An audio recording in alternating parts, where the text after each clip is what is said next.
मैं कहता हूं कि इससे पहले भी तो डिप्टी सीएम वो थे। वो अपने नेता को भूल जाते हैं, अपने गुरु को भूल जाते हैं। उनकी संपत्तियां को कब जो है कब्जे में अपने लिया जाएगा। इनकी कहाँ हैसियत है कि लालू जी के घरों पे बुलडोजर चला ले। अरे हम तो तैयार हैं इनकी लफाजी, मैं तो कह रहा हूँ लफाजी न करे, काम करे। भारतीय जनता पार्टी तो ध्रुवीकरण करती है और ऐसे मुद्दों के ऊपर राजनीतिक लाभ लेना चाहती। अगर वो पेपर लीक होता है तो उसके अपराधियों को घरों पे बुलडोजर कब चलाइएगा।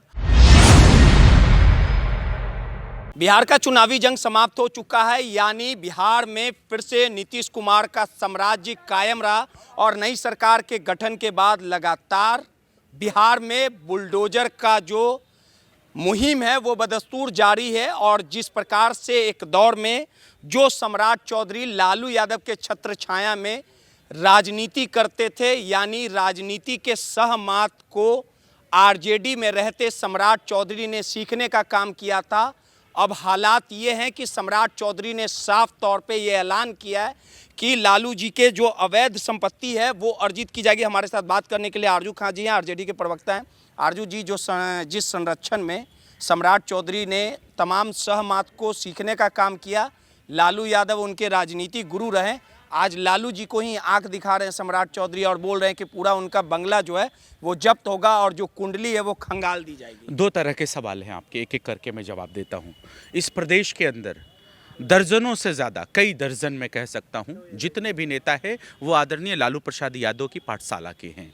लेकिन करते क्या हैं कि जब इनको उन्नति मिल जाती है, जब इनको पद मिल जाता है, तो वो अपने नेता को भूल जाते हैं, अपने गुरु को भूल जाते हैं। दूसरी चीज़, आपने कहा कि सम्राट चौधरी क्या क्या करना चाहते हैं, बुलडोजर वगैरह, ये सारी बातें की थी ना आपने, संपत्ति जब्त करने की बातें कहते हैं। मैं कहता हूं कि इससे पहले भी तो डिप्टी सीएम वो थे। इससे पहले भी भारतीय जनता पार्टी और जनता दल यूनाइटेड की सरकार थी। उससे 5 साल पहले भी अगर देखें तो उनकी सरकार थी। बीच बीच में हम लोग कुछ दिनों के लिए आए हैं।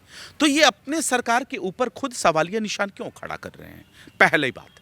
दूसरी बात, क्या ये नूरा कुश्ती चल रही है क्या जनता दल यूनाइटेड के अंदर और भारतीय जनता पार्टी के अंदर कि एक दूसरे को नीचा दिखाया जाए। ये अपने गृह मंत्रालय जब से इनके हाथ में आया है, ये अपने आप को बेहतर करना चाहते हैं और नीतीश कुमार के हाथों में जब तक गृह मंत्रालय थे उसका छोटा दिखाना चाहते हैं। आप इस प्रयोग को समझिए। दूसरी बात, मैं कहता हूं कि आप ये लफाजी, मक्कारी, फरेब वाली बातें क्यों करते हैं, आप मुद्दे की बात क्यों नहीं करते हैं। बिहार प्रदेश के अंदर 4,35,000 बच्चे जो दलित और पिछड़ों के बच्चे हैं वो जेल की सलाखों के पीछे हैं। उनका कसूर यह है कि वो शराब की डिलीवरी करते हैं और उसके पीछे की वजह है कि बिहार में अशिक्षा और बेरोजगारी बहुत ज़्यादा है 20 सालों के इनके शासन और सत्ता के अंदर। तो वो उस बच्चे के ऊपर कार्रवाई होती है, वो जेल के अंदर जाता है। जो शराब माफिया हैं उनके घरों के ऊपर बुलडोजर कब चलेगा, उनकी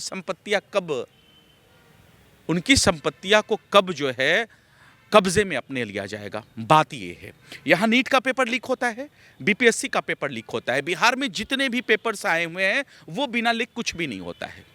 अगर वो पेपर लीक होता है तो उसके अपराधियों को घरों पे बुलडोजर कब चलाइएगा, उनके संपत्तियों को जब्त कब करिएगा। सवाल ये है कि यहाँ भू माफिया है, बालू माफिया है, वो बालू माफिया जो ट्रैक्टर से पुलिस वालों को एक साथ में रौंद के 3-3 पुलिस वालों को रौंद के मार देते हैं, उनके घरों को कब संपत्तियों को जब्त करिएगा और उनके घरों के ऊपर कब बुलडोजर। भाजपा वाली तो बोलती है लालू की पार्टी ही संरक्षण देती है। मैं कहता हूं इनके हाथों में मेहंदी जमी थी या इनके मुंह में दही जमी हुई थी।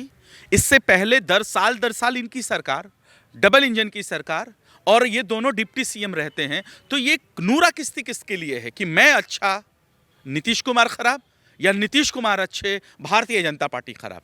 पहले ये आपस में ये लोग तय कर लें, ये जो नूरा कुश्ती इन लोगों के अंदर चल रहा है। मैं कहता हूं कि यहाँ लैब टेस्टिंग के लिए हजारों लाख लीटर शराब जाते हैं जो कि 50 और 100 ml की ज़रूरतों से पूरा हो जाने चाहिए। वो लैब टेस्टिंग में बिहार प्रदेश का चूहा शराब पी जाता है और उसको संपोषित और संरक्षित सरकार की तरफ से किया जाता है। जो चूहे को जो संपोषित और संरक्षित करते हैं उसके आड़ में जो भ्रष्टाचार करते हैं उनके आप संपत्तियों को कब जब्त करिएगा। मैं कहता हूं यूरिया, मैं कहता हूं कि बिहार प्रदेश में साल दर साल यूरिया की किल्लत है।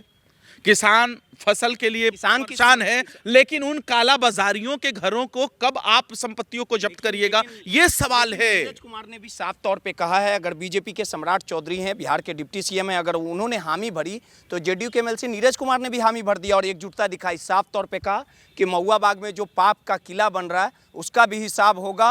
और एकजुटता उस पे क्यों नहीं दिखाते? साल दर साल जब जीतन राम मांझी जी और रत्नेश सदा मद्य निषेध के मंत्री कहते हैं कि बिहार प्रदेश में शाम में बड़े बड़ा अधिकारी लोग शराब पीता है और बड़े बड़े नेता लोग पीते हैं, और लगातार वो बातें आ रही हैं, तो उसके ऊपर भी तो एकजुटता दिखानी चाहिए ना। मैं कहता हूं कि वो पाप का किला है जो बिहार प्रदेश के लोगों की जमीनें जबरदस्ती हजारों एकड़ जमीनें 1 रुपए लीज पर दे दी गई। वो है पाप का किला, जिसको संपोषित और संरक्षित सरकार के लोगों ने करवाया, अडानी और अंबानी के ग्रुप को दिया गया। गरीब किसानों और मजदूरों की जमीनें दे दी गई, उनका हक की हकमराई हुई, उनका हक छीना गया।